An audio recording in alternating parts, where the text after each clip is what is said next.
नमस्कार दोस्तों, सर जी क्लासेस में आपका स्वागत है। तो हम लोग जनरल अवेयरनेस का प्रीवियस ईयर क्वेश्चन सीरीज कर रहे थे एनएससीएल एग्जाम के लिए। तो इसके पहले भी एक वीडियो मैंने आपको इसके प्रीवियस ईयर के जो क्वेश्चन पूछे गए थे जीके के, तो वो हमने किया हुआ था। तो ये आपका पार्ट 2 होगा। तो बाकी और भी जो लेक्चर्स हमने कवर किया हुआ एनएससीएल के लिए, तो आपको जो है डिस्क्रिप्शन बॉक्स में लिंक दिया हुआ है, तो वहाँ से जाके आप लोग उस वीडियो को देख सकते हैं। तो चलिए स्टार्ट करते हैं हम लोग आज का क्लास। तो यहाँ पे देखिए पहला क्वेश्चन आपका है कि a stone lying at the bottom of a pond appears to be at a higher point than it actually is due to the phenomena of. तो ये केस आपका यहाँ पे है कि मान लीजिए कोई स्टोन है, यदि वो जैसे पॉन्ड है आपका, कोई रिवर है, कोई लेक है, तो वहाँ पे बॉटम में मान लीजिए कोई स्टोन अगर लाई करता है वहाँ पे, तो वो जो है आपको जितना एक्चुअल जो हाइट मतलब उसका रहना चाहिए, तो उसके ऊपर ये थोड़ा सा आपको दिखता है। यानी कि एक्चुअल हाइट इसके नीचे रहना चाहिए, लेकिन ये थोड़ा सा आपको ऊपर में यहाँ पे दिखता है। तो इसके पीछे जो है कौन सा फिनोमिना काम करती है? तो देखिए ये होता है रिफ्रैक्शन ऑफ लाइट का केस हो यहाँ पे है। तो राइट आंसर ऑप्शन 4 आपका हो जाएगा इसका। तो रिफ्रैक्शन ऑफ लाइट में ये आपका होता है यहाँ पे कि जैसे मान लीजिए ऊपर एयर है और ये आपका वाटर है, तो जानते हैं कि जो वाटर होता है तो इसकी डेंसिटी ज़्यादा होती है एज कंपेरिजन टू एयर। तो जैसे ही लाइट है तो वो अगर रेयर मीडियम से डेंसर मीडियम में जाता है, तो वो जो है नॉर्मल की तरफ बेंड कर जाती है। तो इस कारण से जो है कोई भी ऑब्जेक्ट है तो उसका जैसे कि जो हाइट रहता है, तो वो आपको लगेगा कि ये थोड़ा सा रेज है, मतलब कि वो तो है, वो कम डेप्थ पे है, लेकिन एक्चुअली में वो ज़्यादा डेप्थ पे होता है। तो इसके पीछे होता है आपका रिफ्रैक्शन ऑफ लाइट का फिनोमिना। तो ये चीज़ आप लोग पढ़े भी होंगे, इसके पीछे जो क्या रीजंस होते हैं। तो ये चीज़ आपको हम फिजिक्स वाले पोर्शन में भी कवर कवर हम लोग करते चलेंगे इसको। फिर नेक्स्ट देखिए कि Mithali Raj is known in the field of. तो मिथाली राज जो है किस फील्ड में इसे जानी जाती है? तो देखिए मिथाली राज जो है, तो इंडियन क्रिकेट टीम की ये कैप्टन भी रह चुकी है ये, और ये राइट हैंडेड बैट्समैन है। तो इसका देखिए किससे रिलेशन आपका हो जाएगा? तो ऑप्शन ए क्रिकेट आपका हो जाएगा। तो इस तरीके से देखिए जो भी इंपॉर्टेंट जो क्रिकेटर्स होते हैं या फिर जो स्पोर्ट्स पर्सन होते हैं वो किस खेल से रिलेटेड है, तो ये भी क्वेश्चन आपसे पूछा जाता है। तो ये भी आप लोग देख के चले जाना। हालांकि हम आपको करंट अफेयर्स में ये सारा कुछ इंक्लूड करते हुए आपको हम प्रोवाइड कर देंगे सब कुछ। फिर नेक्स्ट क्वेश्चन देखिए कि the great emperor Kanishka belong to which dynasty. तो जो ग्रेट एम्पेरर कनिष्क थे, तो ये कौन सी डायनेस्टी से बिलोंग करते थे? तो देखिए जो कनिष्क है तो ये कुषाण डायनेस्टी से बिलोंग करते थे। तो आपको जो है हिस्ट्री से भी क्वेश्चन पूछे जाएंगे। तो इसमें आपको देखिए जितने भी इंपॉर्टेंट रूलर्स थे और वो कुछ डायनेस्टी से बिलोंग करते थे, उसके फाउंडर्स कौन थे, तो ये सारे क्वेश्चन आपसे पूछे जाते हैं। तो ये चीज़ आप लोग पढ़ के चले जाना जरूर इसको। और ये चीज़ आपको हम लिस्ट प्रोवाइड कर देंगे इन सभी का, इंपॉर्टेंट जो भी थे। फिर अगला क्वेश्चन देखिए कि who shall be the x officio chairman of the council of states. अब यहाँ पे देखिए काउंसिल ऑफ स्टेट्स आपका दिया हुआ है। Council of state nothing but generally हम लोग बोलते हैं राज्यसभा को, जो कि अपर हाउस है हमारे पार्लियामेंट का। और ये एक तरीके से परमानेंट हाउस होती है हमारे हमारे पार्लियामेंट की।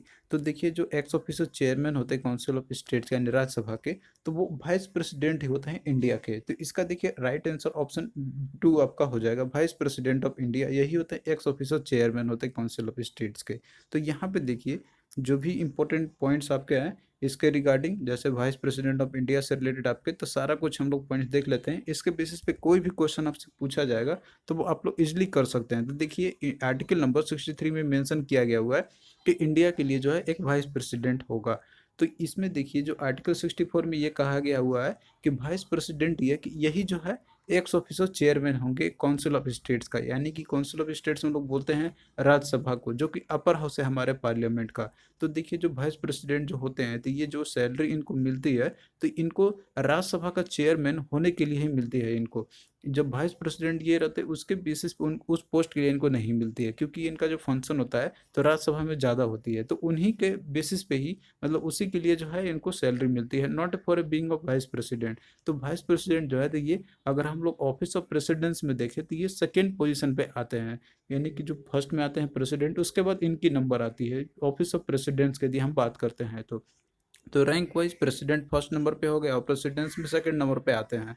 तो इनकी इलेक्शन की यदि बात करते हैं वाइस प्रेसिडेंट की, तो इनके लिए देखिए जो मेंबर जो इलेक्ट होते हैं तो वो होते हैं इलेक्टोरल कॉलेज से बिलोंग करते हैं, जिसमें कि मेंबर्स होते हैं इसमें इलेक्टेड प्लस नॉमिनेटेड मेंबर्स दोनों होते हैं, जो कि पार्लियामेंट के जो दोनों हाउस है जैसे लोकसभा और राज्यसभा, तो उन दोनों को मिला के जो है नॉमिनेटेड प्लस इलेक्टेड दोनों मेंबर्स होते हैं इसमें, जो कि इलेक्टोरल कॉलेज के मेंबर्स होते हैं इसके इनके इलेक्शन में।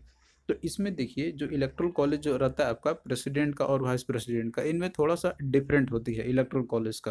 प्रेसिडेंट में देखिए दो रिस्पेक्ट में इनके केस में डिफरेंस ये होती है कि जो प्रेसिडेंट का रहता है तब देखते हो कि उसमें जो है इलेक्टेड मेंबर और नॉमिनेटेड मेंबर होते हैं दोनों हाउस के।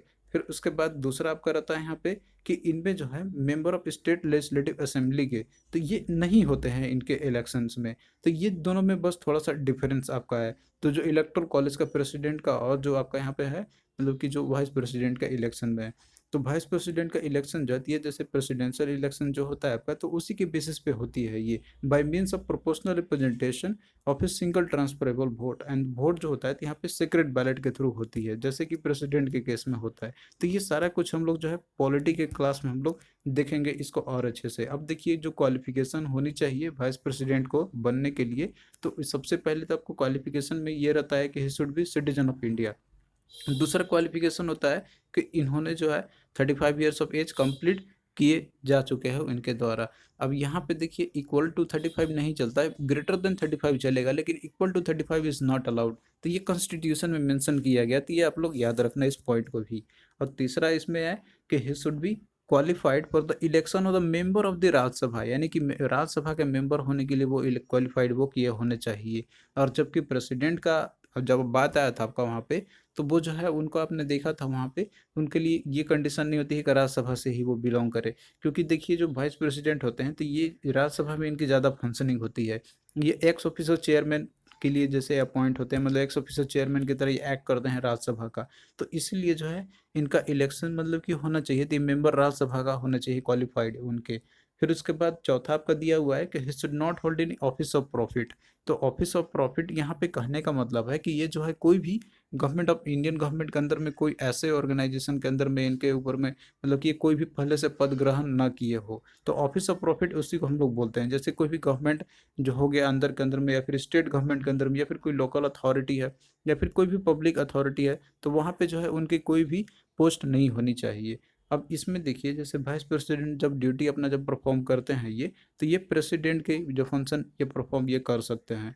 तो जितने भी पावर और फंक्शन जो इम्यूनिटी जो भी प्रेसिडेंट को होती है, तो वही सेम इनको मिलती है जब ये प्रेसिडेंट की तरह एक्ट करते हैं। जब प्रेसिडेंट की कुर्सी मान लीजिए कि उस समय नहीं रहे या फिर किस कारण वो डेथ हो जाए प्रेसिडेंट का, तो जब उस समय एक्ट करेंगे जब प्रेसिडेंट की तरह वाइस प्रेसिडेंट, तो उस समय जो भी पावर या फिर जो इम्यूनिटीज मिलेगी इनको, तो वही सेम प्रेसिडेंट को जैसे मिलता है तो उसी तरीके से इनको भी मिलेगी। इनको जो भी प्रिविलेज दिया जाता है, अलावेंस दिया जाता है, तो सेम उनको मिलेगी यहाँ पे। अब बात करते हैं हम लोग ओथ और अफर्मेशंस की। तो देखिए जो ओथ दिया जाता है प्रेसिडेंट को, मतलब सॉरी जो वाइस प्रेसिडेंट होते हैं वो, तो ये जो है प्रेसिडेंट के द्वारा दी जाती है। और साथ में जो भी और जो मेंबर्स होते हैं, पर्सन जो अपॉइंट होते हैं, तो उन्हीं के नाम पे दी जाती है इनको। और इनके देखिए जो ऑफिस ऑफ टर्म जो होता है तो वो नॉर्मली 5 ईयर्स की होती है। तो वाइस प्रेसिडेंट की जो टर्म होती है तो नॉर्मली 5 ईयर्स की होती है, जिस दिन से ये जो है अपना पहला दिन इन्होंने शुरुआत किया, यानी कि इंटर जो किया इन्होंने पहला ऑफिस का, तो उसी के दिन से ही इनका जैसे कि टर्म जो काउंट हो जाती है 5 ईयर्स का। हालांकि अगर बीच में मान लीजिए इनको अगर रेजिग्नेशन देना होगा तो वो दे सकते हैं। तो अपना जो है रेजिग्नेशन लेटर ये कभी भी दे सकते हैं। अपना रेजिग्नेशन लेटर लेटर जो प्रेसिडेंट को सौंपना होगा तो भी जो है ये अपना टर्म को त्याग सकता है, यानी कि ये जो है अपने रिजेक्ट भी अपना जैसे कि मतलब त्याग पत्र दे के भी अपना जो टर्म को फिनिश कर सकते हैं। अब देखिए मान लीजिए कि अगर पोस्ट वैकेंट होती है वाइस प्रेसिडेंट का, अब मान लीजिए किसी भी तरीके से डेथ से हो जाए या फिर रेजिग्नेशन से हो जाए, अदरवाइज कोई भी हो जाए, तो डिप्टी चेयरमैन होता है राज्यसभा का, तो वो जो है चार्ज ले लेते हैं वाइस प्रेसिडेंट का। मतलब कि जो चेयरमैन जो होते हैं राज्यसभा के जो चलाते हैं, तो जब तक वाइस प्रेसिडेंट ना रहे तो चेयरमैन तो कोई रहेगा नहीं, तो उस समय डिप्टी चेयरमैन काम करते हैं वो सारे फंक्शंस का, जो कि एक एक्स ऑफिसर चेयरमैन करते हैं राज्यसभा के। तो उस समय जब तक कि वाइस प्रेसिडेंट जब तक इलेक्ट ना हो जाए तब तक वो चार्ज में रहते हैं, डिप्टी जो चेयरमैन रहते हैं राज्यसभा के। तो ये सारे इंपॉर्टेंट पॉइंट्स आपके हैं रिलेटेड टू आपके, जो कि मैंने आपको बताया था। अब यहाँ पे देखिए जो लिस्ट आपका दिया हुआ है वो सारे चीज़ों का जो कि मैंने आपको बताया था, यहाँ पे जो इंपॉर्टेंट डायनेस्टी होता है उसके फाउंडर कौन है और उसका लास्ट किंग या फिर जो ग्रेट रूलर्स कौन हुआ करते थे, तो ये सारा कुछ आपका दिया हुआ है। जैसे नंदा डायनेस्टी की बात करें तो इसके फाउंडर थे महापद्मनंदा, और उसके जो लास्ट डायनेस्टी थे मतलब कि जो लास्ट किंग थे तो वो है धनानंद। उसी तरीके से मौर्यन एम्पायर की हम बात करते हैं डायनेस्टी की, तो इसके फाउंडर थे चंद्रगुप्त मौर्य, और इसके जो लास्ट रूलर थे तो वह है बृहद्रथ। फिर अगला देखिए गुप्ता डायनेस्टी है, तो इसके थे चंद्रगुप्त वन, और लास्ट इसके थे स्कंदगुप्त, जो ये लास्ट रूलर थे ये, तो ये चीज़ आप लोग याद रखना। फिर देखिए सुंग डायनेस्टी है, तो इसके फाउंडर थे पुष्यमित्र सुंग। फिर उसके बाद सातवाहन डायनेस्टी थी, इसके फाउंडर थे सिमुक। फिर अगला देखिए चालुक्य डायनेस्टी है, तो इसके थे पुलकेशिन प्रथम। फिर अगला देखिए चोला डायनेस्टी, तो इसका है विजय अयल्या। फिर राष्ट्रकूटा डायनेस्टी है, तो इसके फाउंडर थे डंटेदुर्ग। फिर अगला देखिए जो स्लेव डायनेस्टी है, तो इसके फाउंडर थे कुतुबुद्दीन ऐबक। फिर खिलजी डायनेस्टी है, तो इसके फाउंडर थे जलाउद्दीन खिलजी। तुगलक डायनेस्टी के थे गयासुद्दीन तुगलक। और उसके बाद आपका दिया हुआ इसमें लोधी डायनेस्टी, तो इसके है बहलोल लोधी। और जो मुगल अंपायर है, तो इसके फाउंडर थे बाबर। तो ये सब लिस्ट आपका दिया हुआ है, तो ये आप लोग एटलीस्ट फाउंडर को आप लोग जरूर याद रखना। ये पूछा जाता है आपसे एग्जाम में। लास्ट प्लेयर यदि आप लोग नहीं भी रखते हैं तो वो आपसे कोई ज़्यादा दिक्कत नहीं है, लेकिन फाउंडर इसके कौन थे, तो ये आपसे पूछा जाता है एग्जाम में। फिर देखिए अगला क्वेश्चन आपका दिया हुआ है इसमें कि डू और die is associated with which of the following movement. तो डू और डाई जो है तो कौन सा मूवमेंट से एसोसिएटेड है। तो देखिए जो स्लोगन था डू और डाई का, तो ये महात्मा गांधी ने दिया था। और ये जो है क्विट इंडिया मूवमेंट जो कि 1942 में जब चल रही थी, तो उस समय इन्होंने नारा दिया हुआ था, क्योंकि उस समय मौका अच्छा था। ब्रिटिशर्स जो थे वर्ल्ड वार में वो स्टार्ट मतलब कि वो वहाँ पे लगे हुए थे, और उस समय ब्रिटिश कमजोर पड़े हुए थे। तो इस कारण महात्मा गांधी जी ने अवसर देखा, मौके का फायदा उठाया, सोचे कि यही राइट समय है। तो उसी समय इन्होंने क्विट इंडिया मूवमेंट लॉन्च किया हुआ था। तो उसी में इन्होंने नारा दिया था डू और डाई का। तो इसका देखिए आपका राइट आंसर आपका क्या हो जाएगा, इसका ऑप्शन 4 क्विट इंडिया मूवमेंट आपका हो जाएगा ये। तो ये चीज़ आप लोग याद रखना। और देखिए जो स्लोगन है, तो ये ऑफिशियली लॉन्च किया गया था इंडियन नेशनल कांग्रेस के द्वारा, जो कि महात्मा गांधी इसको लीड किए हुए थे अगस्त 1942 में।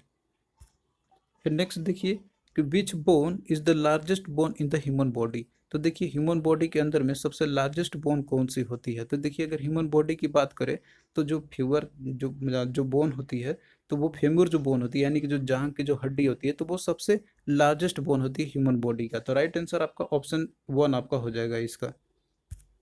तो यहाँ पे देखिए जो अपेंडिकुलर स्केलेटन सिस्टम आपका दिखाई दे रहा है आपको यहाँ पे। तो जितने भी बोन्स होते हैं हमारे शरीर के अंदर में, तो वो आपको पूरा दिया हुआ है इसमें आपका। तो जितने भी बोन्स होते हैं, तो वो लगभग 126 होते हैं। अपेंडिकुलर जो स्केलेटन सिस्टम हमारा होता है, तो उसमें अपर लिम्स होते हैं, लोअर लिम्स होते हैं। अपर लिम्स मतलब कि जो ऊपर पोर्शन आपका हो गया, लोअर लिम्स का आपका हो गया यहाँ पे। और साथ में कुछ पेल्विक गिल्डर होते हैं, और उसके बाद फिर शोल्डर गिल्डर्स होते हैं। तो इसमें देखिए जो अपेंडिकुलर सिस्टम जो रहते हैं आपके, तो 6 मेजर रीजन में डिवाइडेड रहते हैं। तो पहला आपका हो गया शोल्डर के ग्रिडल्स में। तो लेफ्ट और राइट जो बोन्स आपका रहता है, जो शोल्डर रहती है, तो उसमें देखिए चार चार ये बोन्स होते हैं, ये लेफ्ट में और राइट में आपका। तो टोटल मिला के आपके 4 हो गए यहाँ पे। उसी तरीके से यदि आर्म्स और शोल्डर की हम बात करते हैं, तो इसमें भी 6 बोन्स होते हैं, लेफ्ट और राइट दोनों में, दोनों साइड में रहते हैं। फिर उसके बाद हैंड में जो है टोटल 54 बोन्स होते हैं। तो लेफ्ट और राइट पूरा मिला के आपका ये टोटल 54 बोन्स हैं आपके। फिर उसके बाद पेल्विस में भी 2 बोन्स होते हैं, लेफ्ट और राइट जो हिप बोन होते हैं। और इसके साथ में हिप बोन में भी 2 बोन रहते हैं। फिर उसके बाद देखिए जो थाइज है और लेग्स में टोटल इसमें भी 8 बोन्स होते हैं, लेफ्ट और राइट दोनों साइड मिला के आपका ये दिया हुआ है 8 बोन्स। तो 4 बोन्स दोनों तरफ रहेंगे। फिर उसके बाद जो आपका फेम्यूर है, जो कि थाई बोन हम लोग बोलते हैं, तो ये 2 होते हैं, जैसे कि एक आपका लेफ्ट और एक राइट का आपका दोनों मिला के हो गया ये आपका। फिर उसी तरीके से पेटेला आपका हो गया, जो कि नी कैप जो होता है ना, ये वाला। तो ये भी 2 बोन्स होते हैं, एक आपका इधर का और एक लेफ्ट और राइट दोनों का मिला के। फिर उसके बाद देखिए जो टिबिया है, तो ये जैसे सीन बोन आपका होता है, तो ये भी 2 होता है लेफ्ट और राइट में। फिर उसके बाद फिबुला आपका है। तो लेग में जो रहता है 2 बोन्स आपके ये रहते हैं। इसके अलावा फीट और एंकल में टोटल 52 बोन्स होते हैं, लेफ्ट और राइट दोनों मिला के। तो ये सारा कुछ आपका दिया हुआ फिगर में आप यहाँ पे देख सकते हैं। तो इनसे क्वेश्चन भी आपसे पूछा जाता है यहाँ पे। फिर नेक्स्ट देखिए क्वेश्चन आपका इसमें दिया हुआ है यूनिट से, और हम लोग इसका मेजर करते हैं किसके लिए, तो ये आपसे मैच करना है यहाँ पे। तो पहला इसमें देखिए जैसे दिया हुआ है यूनिट आपका दिया, और हम लोग मेजर किसके लिए करते हैं हम लोग। तो यहाँ पे देखिए यदि आप लोग ऑप्शन को देखिएगा, तो इसमें आप लोग सबसे आसान वाला ढूंढिए। उसके बाद आप लोग ऑप्शन के थ्रू इसको एलिमिनेट भी कर सकते हैं यदि आपको सभी का नहीं भी आता है तो। अब देखिए जैसे टेम्परेचर दिया हुआ है, तो टेम्परेचर का सबको पता रहता है कि इसका यूनिट होता है केल्विन। तो देखिए 1 का किसका सी के साथ मैच है, यानी कि सी का 1 के साथ मैच होगा। तो C1 जो है, तो ये आपका केवल ऑप्शन 1 में ही देखिए केवल आपका दिया, और बाकी किसी में भी 1 नहीं मैच किया गया है। तो आप लोग जो है बाकी सबको तो ऐसे एलिमिनेट कर सकते हैं, और आंसर 1 को आप लोग मार्क करके जा सकते हैं, आगे बढ़ सकते हैं आप लोग। तो इस तरह के जब भी मैच द फॉलोइंग रहते हैं, तो उसमें आप आसान वाला देखिए जो आपको आता हो। बाकी आपको नहीं भी आपको है सारे का, तो आप लोग आराम से इसको एलिमिनेट कर सकते हैं। हालांकि आप यहाँ पे और भी आप देख लीजिए, जैसे आपका इसमें दिया हुआ है आपका यहाँ पे, जैसे कि इसमें विस्कोसिटी का देखिए, तो विस्कोसिटी का जो यूनिट होता है इसका पोज होता है। तो ए का जो है 3 के साथ मैच होगा, तो ए का 3 पहला वाला में ही आपका मैच किया गया है। फिर उसके बाद देखिए इसमें आपका फेराड आपका दिया हुआ है। तो फेराड देखिए ये इलेक्ट्रिकल कैपेसिटेंस की होती है, तो बी का 4 आपका हो जाएगा। तो बी का 4 इसी में आपका दिया हुआ है। फिर उसके बाद केल्विन का तो टेम्परेचर है, और फिर कैलोरी है, तो कैलोरी जो होता है आपका क्वांटिटी ऑफ हीट का होता है, तो डी का 2 आपका हो जाएगा। तो ऑप्शन ए जो मतलब 1 जो है तब का ये मैच कर रहे हैं यहाँ पे। फिर देखिए अगला क्वेश्चन है कि computer does mathematical task in, तो कंप्यूटर जो है तो वो अपना मैथमेटिकल टास्क वो किस में परफॉर्म करता है, तो इसका देखिए राइट आंसर इसका आपका जो है रजिस्टर्स आपका हो जाएगा, तो ऑप्शन 4 इसका आपका करेक्ट हो जाएगा। तो देखिए जो कंप्यूटर्स के जो पार्ट जो होते हैं आपके, तो उसमें जो है सीपीयू जो होता है तो वो सबसे मेन पार्ट इसका होता है, इसको बोलते हैं हम लोग ब्रेन ऑफ कंप्यूटर बोलते हैं हम लोग, तो इसका जैसे फुल फॉर्म आपका होता है सेंट्रल प्रोसेसिंग यूनिट। तो इसके अंदर में जो भी प्रोसेसिंग्स होते हैं आपके, तो वो सारा का सारा चीज़ यहीं पे होता है। तो इसके अंदर में बहुत सारे सेट्स होते हैं, जैसे रजिस्टर यूनिट हो गया, अर्थमेटिक और कंट्रोल लॉजिक सर्किट रहते हैं इसके अंदर में। तो इन सभी को मिला के प्रोसेसर यूनिट बोलते हैं कि जो सेंट्रल प्रोसेसिंग यूनिट आपका बनता है। तो ये तीनों जो है मिल के ही जितने भी पोर्शंस होते हैं, मतलब कि जो भी प्रोसेस होता है अंदर में, या फिर जो भी एग्जीक्यूशंस होती है इंस्ट्रक्शंस का, तो वो जो है इन्हीं के अंदर में होती है, असेंबली लैंग्वेज इंस्ट्रक्शंस के बेसिस पे होती है। तो प्राइमरी देखिए जो सीपीयू का फंक्शंस आपका होता है यहाँ पे, तो पहला आपका हो गया कि जो सीपीयू है तो ये इंस्ट्रक्शंस का और साथ में जो इनपुट डेटा जो आप देते हैं वहाँ पे मेन मेमोरी से, तो वो रजिस्टर को ये सारे चीज़ ट्रांसफ़र करते रहता है। तो अब देखिए क्या होता है यहाँ पे कि जो भी इंस्ट्रक्शंस जो एग्जीक्यूट करते रहते हैं वहाँ पे, तो वो डायरेक्टली आपके मेमोरी में रहते हैं वहाँ पे। तो वो जो है ऐसा नहीं है कि डायरेक्टली वो वहीं से उठा के और कम्युनिकेट करता रहेगा, सबसे पहले उसको जो है एक टेम्पररी में, मतलब कि जो जो जो एक्सपेंसिव मेमोरी रहते हैं तो वहाँ पे आना रहता है, यानी कि जो स्मॉल मेमोरी वहाँ पे आना रहता है। तो ये जो मेन मेमोरी आपका रहता है तो वो रजिस्टर में ट्रांसफ़र आपका होता है। तो ये सीपीयू का काम होता है यहाँ पे सारे इंस्ट्रक्शन और जो भी इनपुट डेटा रहते हैं मेन मेमोरी से और रजिस्टर के अंदर में लाना। फिर उसके बाद अगला देखिए जो सीपीयू है, तो ये जितने भी इंस्ट्रक्शंस होते हैं उन सभी को एग्जीक्यूट करता है, जो भी एक स्टोर सीक्वेंस में रहती है उसी के बेसिस पे। और जब भी अगर ज़रूरत होता है तो सीपीयू जो है तो ये आउटपुट डेटा को भी ट्रांसफ़र करता है from register to main memory. तो यहाँ पे रजिस्टर जो है तो ये सारे फंक्शंस को परफॉर्म करता है आपका, जैसे कि मान लीजिए मैथमेटिकल ऑपरेशंस को ये हो गया, तो ये सारे चीज़ होता है आपका यहाँ पे। फिर दूसरा इसका मेजर कंपोनेंट होता है सीपीयू का, वो आपका है एएलयू, यानी कि अर्थमेटिक और लॉजिक यूनिट। तो देखिए जो अर्थमेटिक लॉजिक यूनिट जो रहता है तो इसके अंदर में कंट्रोल सर्किट होता है, जो कि ये सारे अर्थमेटिक और लॉजिकल ऑपरेशंस को ये परफॉर्म करेगा, जो भी डेटा अवेलेबल रहता है उसके बेसिस पे। तो इसमें देखिए जैसे आपको अर्थमेटिक कैलकुलेशन करना है तो ये सारा एडिशन सब्ट्रैक्शन मल्टीप्लिकेशन डिवीजन ये सारे परफॉर्म करेगा, और लॉजिकल कैलकुलेशन जैसे आपका एंड ऑपरेशन और ऑपरेशन करना होता है तो ये सारे चीज़ परफॉर्म करता है आपका। तो लॉजिक यूनिट जो परफॉर्म करेगा आपका, तो ये नंबर के बेसिस पे, लेटर के बेसिस पे, स्पेशल कैरेक्टर के बेसिस पे, उनके बेसिस पे जो है कंपैरिजन करके रखता है यहाँ पे। अब उसके बाद जो एएलयू परफॉर्म जो भी होता है यहाँ पे अर्थमेटिक और लॉजिक ऑपरेशंस, तो वो जो है रजिस्टर में अपना जैसे डेटा को टेम्परेरी बेसिस पे होल्ड करके रहते हैं, जो भी प्रोसेसिंग में रहता है। ये नहीं है कि उसको स्टोर करके रखना है, जो भी मतलब कि प्रोसेसिंग में जो कर रहा है यहाँ पे एडिशन या फिर जो लॉजिकल ऑपरेशन, तो उस समय जो भी प्रोसेसिंग जो ऑपरेशंस रहता है उसको स्टोर करके मतलब होल्ड करके रखना रहता है यहाँ पे। तो बहुत सारे रजिस्टर्स में रहते हैं, तो रजिस्टर का यूज ही होता है कि उनको केवल एग्जीक्यूशन के समय जो प्रोसेसिंग में उसी उसी समय उसको होल्ड करके रखनी होती है। तो रजिस्टर देखिए जो ये एक स्पेशल तरह के स्पेशल पर्पस रजिस्टर्स होते हैं, जो कि हाई स्पीड और टेम्पररी मेमोरी यूनिट्स होते हैं। तो इनकी मेमोरी जो होती है तो वो काफ़ी कम होती है और ये एक्सपेंसिव भी होते हैं, तो इसलिए इनका जो यूज़ है मतलब कि जैसे लार्ज डेटा सेव करने के लिए हम लोग यूज़ नहीं करते हैं इनको। तो एसेंशियली जो है तो ये वही इंफॉर्मेशन को होल्ड करके रखते हैं जो सीपीयू करेंटली वर्क करता है, मतलब कि जिस समय रन अप करता है उस समय, कि बाकी ऐसा नहीं कि वो परमानेंटली स्टोर करके रखे, जैसे आपका हार्ड डिस्क करता हो, वो आपका लास्ट डेटा को सेट करके रखता है, मतलब स्टोर करके रखा रहता है, तो उस तरीके से रजिस्टर नहीं करता, ये केवल करेंटली जिस पे आप वर्क करते हैं उसी को ही होल्ड करके रखता है टेम्प्रेरी बेसिस पे आपका। तो रजिस्टर जो है ये आपके डेटा इंस्ट्रक्शंस को एड्रेस और जो भी इंटरमीडिएट रिजल्ट्स रहते हैं प्रोसेसिंग के, तो उनको ये स्टोर करके रखा रहेगा। तो आई होप कि अब आप लोग ये समझ गए होंगे कि कंप्यूटर जो है मैथमेटिकल टास्क किस पे परफॉर्म करता है, तो ये हाउ डज कैसे करेगा, तो ये रजिस्टर से करती है ये। फिर अगला क्वेश्चन देखिए कि the operating system of a computer serves as a software interface between user and dash. तो आपको यहाँ पे पता है ना कि जो ऑपरेटिंग सिस्टम है कंप्यूटर का, तो वो जो है सॉफ्टवेयर मतलब कि जो है ये एक तरीके से इंटरफेस की तरह काम करता है बिटवीन यूजर और किसके बीच में, तो ये देखिए यूजर और हार्डवेयर के बीच में एक इंटरफेस की तरह काम करता है। तो राइट आंसर इसका ऑप्शन ए आपका हो जाएगा। तो देखिए जो ऑपरेटिंग सिस्टम है ये क्या होता है इसके बारे में हम लोग थोड़ा सा देख लेते हैं। तो ऑपरेटिंग सिस्टम जो है ये सबसे मतलब कि आपका क्या सबसे इम्पोर्टेंट है, जो सारे हार्डवेयर को या फिर जो एप्लीकेशन सॉफ्टवेयर होते हैं आपके कंप्यूटर के अंदर में, तो उन सभी को ये मैनेज करेगा। और इसके साथ में जो भी बेसिक टास्क होते हैं जैसे इनपुट को कंट्रोल करना या फिर आउटपुट डिवाइस को कंट्रोल करना, प्रोसेसिंग इंस्ट्रक्शंस को करना और साथ में जो भी मेमोरी को एलोकेट करना होता है या फिर इसको कंट्रोल करना होता है, तो इन सारे बेसिक फंक्शंस को ऑपरेटिंग सिस्टम भी परफॉर्म करेगा आपका। बिना ऑपरेटिंग सिस्टम को जो है आपका सिस्टम प्रॉपरली वर्क नहीं करेगा जो भी आप चाहते हैं। तो एक तरीके से मेनली आपको ये इन्वायरमेंट प्रोवाइड करता है जिसमें कि आप सॉफ्टवेयर को आप रन करते हैं, और कंप्यूटर हार्डवेयर को जो भी सर्विसेज होते हैं तो वो ये सारा चीज़ सर्व करेगा।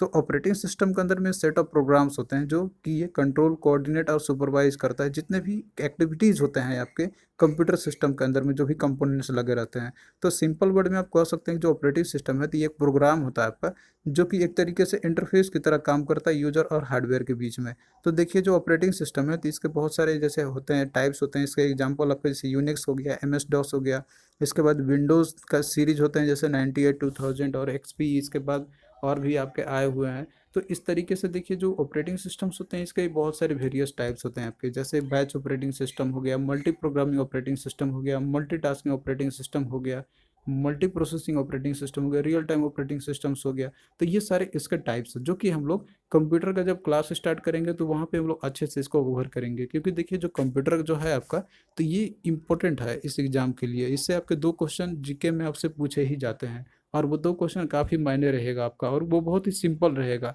तो यदि आप लोग अच्छे से पढ़ के चले आते हैं और जो भी चीज़ मैं आपको प्रोवाइड करूँगा तो उससे आपका आराम से जो भी क्वेश्चन पूछे जाएंगे तो आपका बन जाएगा। तो यहाँ पे जो क्वेश्चन पूछा गया था कि जो ऑपरेटिंग सिस्टम है कंप्यूटर का वो सर्व करता है इंटरफेस बिटवीन किसके बीच में, यूजर और हार्डवेयर के बीच में, तो इसका ऑप्शन 1 आपका हो जाएगा।